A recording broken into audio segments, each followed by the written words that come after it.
ओम शांति। आज के अव्यक्त महावाक्य हैं 10 दिसंबर 1984 के। मुरली का टाइटल है पुराने खाते की समाप्ति की निशानी। कमल पुष्प सम बनाने वाले बाप दादा बोले, आज बाप दादा साकार तन का आधार ले साकार दुनिया में साकार रूपधारी बच्चों से मिलने के लिए आए हैं। वर्तमान समय की हलचल की दुनिया अर्थात दुख के वातावरण वाली दुनिया में बाप दादा अपने अचल अडोल बच्चों को देख रहे हैं। हलचल में रहते न्यारे और बाप के प्यारे कमल पुष्पों को देख रहे हैं। भय के वातावरण में रहते निर्भय शक्ति स्वरूप बच्चों को देख रहे हैं। इस विश्व के परिवर्तक बेफिक्र बादशाहों को देख रहे हैं। ऐसे बेफिक्र बादशाह हो जो चारों ओर के फिक्रात के वायुमंडल का प्रभाव अंश मात्र भी नहीं पड़ सकता है। वर्तमान समय विश्व में मेजॉरिटी आत्माओं में भय और चिंता, यह दोनों ही विशेष सभी में प्रवेश हैं, लेकिन जितने ही वह फिक्र में है, चिंता में है, उतने ही आप शुभ चिंतक हो। चिंता बदल शुभ चिंतक के भावना स्वरूप बन गए हो। भयभीत के बजाय सुख के गीत गा रहे हो। इतना परिवर्तन अनुभव करते हो ना। सदा शुभ चिंतक बन शुभ भावना शुभ कामना की मानसिक सेवा से भी सभी को सुख शांति की अंजलि देने वाले हो ना। अकाले मृत्यु वाली आत्माओं को अकाल मूर्त बन शांति और शक्ति का सहयोग देने वाले हो ना। क्योंकि वर्तमान समय सीज़न ही अकाले मृत्यु की है। जैसे वायु का समुद्र का तूफान अचानक लगता है, ऐसे यह अकाल मृत्यु का भी तूफान अचानक और तेजी से एक साथ अनेकों को ले जाता है। यह अकाले मृत्यु का तूफान अभी तो शुरू हुआ है। विशेष भारत में सिविल वॉर और प्राकृतिक आपदाएं यही हर कल्प परिवर्तन के निमित्त बनते हैं। विदेश की रूपरेखा अलग प्रकार की है, लेकिन भारत में यही दोनों बातें विशेष निमित्त बनती हैं और दोनों की रिहर्सल देख रहे हो। दोनों ही साथ साथ अपना पार्ट बजा रहे हैं। बच्चों ने पूछा कि एक ही समय इकट्ठा मृत्यु कैसे और क्यों होता। इसका कारण है, यह तो जानते हो और अनुभव करते हो कि अब संपन्न होने का समय समीप आ रहा है।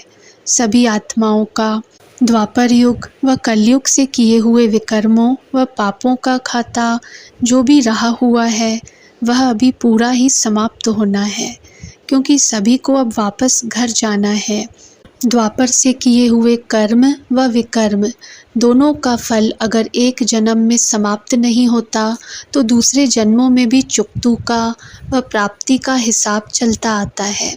लेकिन अभी लास्ट समय है और पापों का हिसाब ज़्यादा है, इसलिए अब जल्दी जल्दी जन्म और जल्दी जल्दी मृत्यु, इस सजा द्वारा अनेक आत्माओं का पुराना खाता खत्म हो रहा है।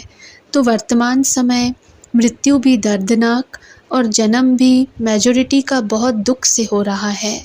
न सहज मृत्यु न सहज जन्म है, तो दर्दनाक मृत्यु और दुखमय जन्म यह जल्दी हिसाब किताब चुकतू करने का साधन है। जैसे इस पुरानी दुनिया में चींटियाँ, चींटे, मच्छर आदि को मारने के लिए साधन अपनाए हुए हैं, उन साधनों द्वारा एक ही साथ चींटियाँ व मच्छर व अनेक प्रकार के कीटाणु इकट्ठे ही विनाश हो जाते हैं ना। ऐसे आज के समय मानव भी मच्छरों, चींटियों सदृश अकाले मृत्यु के वश हो रहे हैं। मानव और चींटियों में अंतर ही नहीं रहा है।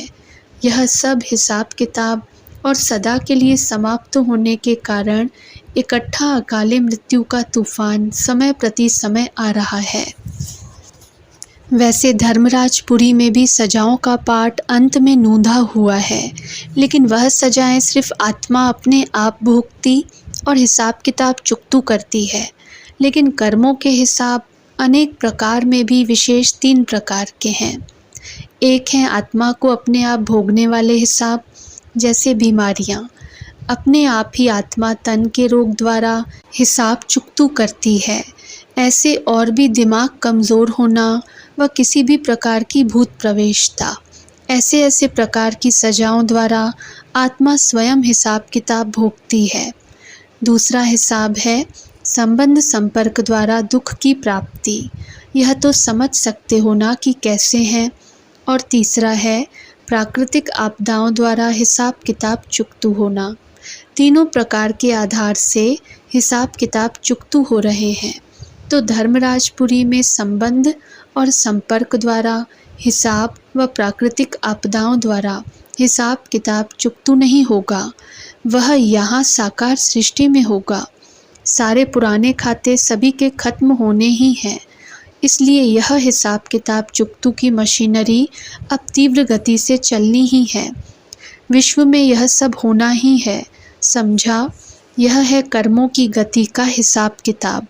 अब अपने आप को चेक करो कि मुझ ब्राह्मण आत्मा का तीव्र गति के तीव्र पुरुषार्थ द्वारा सब पुराने हिसाब किताब चुकतू हुए हैं व अभी भी कुछ बोझ रहा हुआ है।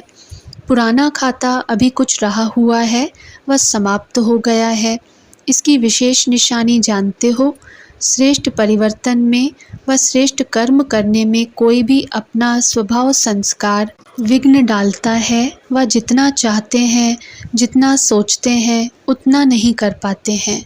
और यही बोल निकलते व संकल्प मन में चलते कि न चाहते भी पता नहीं क्यों हो जाता है, पता नहीं क्या हो जाता है। वह स्वयं की चाहना श्रेष्ठ होते, हिम्मत उल्लास होते भी परवश अनुभव करते हैं। कहते हैं ऐसा करना तो नहीं था, सोचा नहीं था, लेकिन हो गया।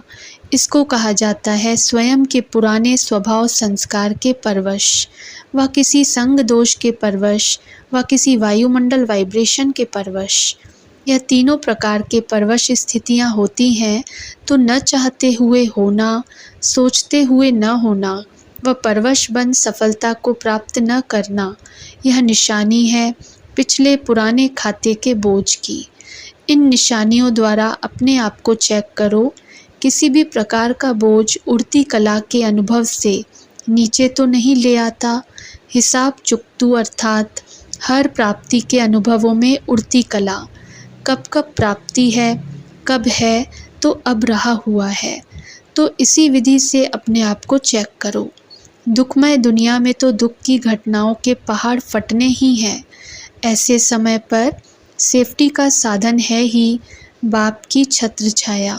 छत्र छाया तो है ही ना। अच्छा, मिलन मेला मनाने सब आए हैं।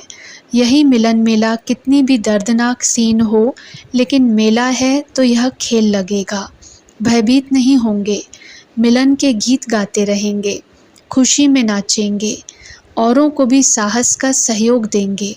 स्थूल नाचना नहीं, यह खुशी का नाचना है। मेला सदा मनाते रहते हो ना, रहते ही मिलन मेले में हो, फिर भी मधुबन के मेले में आए हो। बाप दादा भी ऐसे मेला मनाने वाले बच्चों को देख हर्षित होते हैं। मधुबन के श्रृंगार मधुबन में पहुंच गए हैं।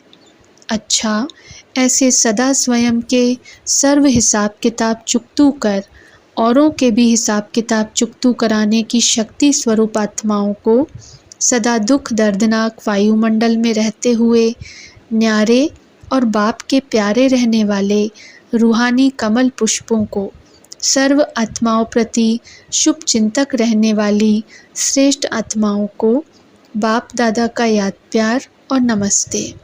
टीचर्स बहनों से सेवाधारी हैं, टीचर्स नहीं। सेवा में त्याग तपस्या समाई हुई है। सेवाधारी बनना माना खान के अधिकारी बनना। सेवा ऐसी चीज़ है जिससे हर सेकंड में भरपूर ही भरपूर, इतने भरपूर हो जाते जो आधा कल्प खाते ही रहेंगे। मेहनत की ज़रूरत नहीं। ऐसे सेवाधारी, वह भी रूहानी सेवाधारी, रूह की स्थिति में स्थित हो, रूह की सेवा करने वाले, इसको कहते हैं रूहानी सेवाधारी। ऐसे रूहानी सेवाधारियों को बाप दादा सदा रूहानी गुलाब का टाइटल देते हैं। तो सभी रूहानी गुलाब हो जो कभी भी मुरझाने वाले नहीं, सदा अपनी रूहानियत की खुशबू से सभी को रिफ्रेश करने वाले। दूसरा पॉइंट, सेवाधारी बनना भी बहुत श्रेष्ठ भाग्य है। सेवाधारी अर्थात बाप समान। जैसे बाप सेवाधारी है, वैसे आप भी निमित्त सेवाधारी हैं। बाप बेहद का शिक्षक है, आप भी निमित्त शिक्षक हो, तो बाप समान बनने का भाग्य प्राप्त है। सदा इसी श्रेष्ठ भाग्य द्वारा औरों को भी अविनाशी भाग्य का वरदान दिलाते रहो।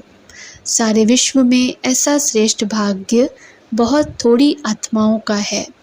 इस विशेष भाग्य को स्मृति में रखते समर्थ बनाते रहो, उड़ाते रहो। सदा स्व को आगे बढ़ाते औरों को भी आगे बढ़ाओ। अच्छा, ओम शांति।